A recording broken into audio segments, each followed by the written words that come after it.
it's Dr. Rick with an unboxing of B12.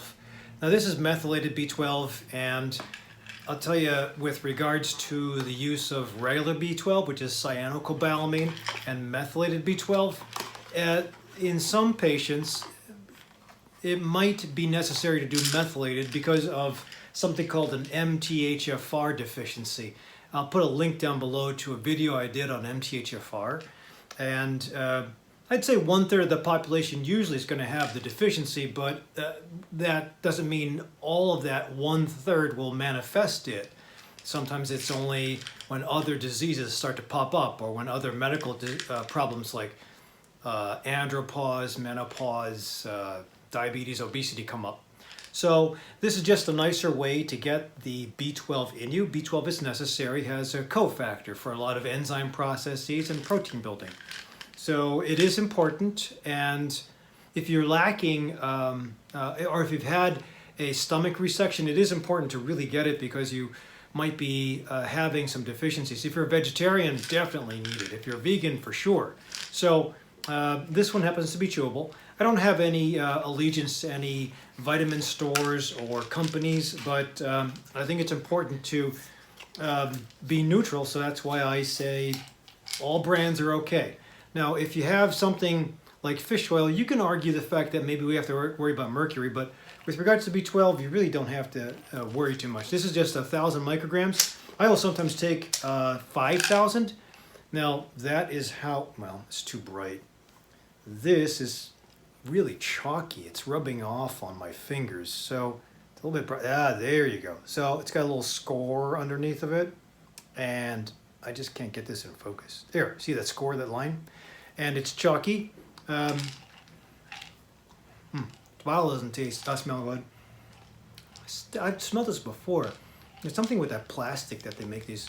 But, so it's kind of chalky tasting. Natural Factors is a good company. I'm gonna have another one. I mean, I used to take 5,000.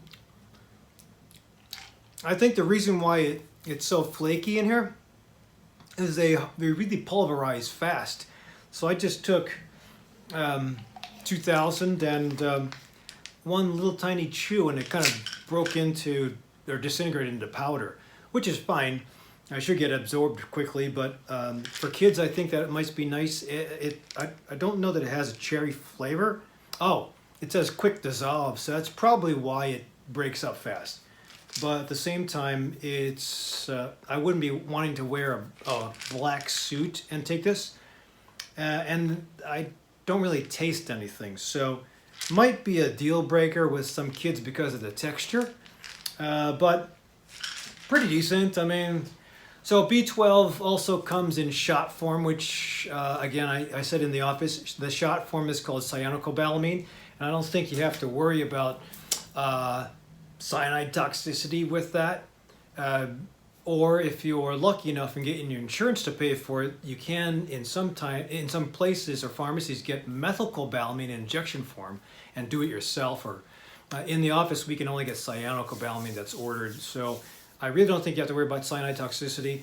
Most of my patients, when they get the shot, feel really jazzed up with energy without any problems of sleep or sleep interruption.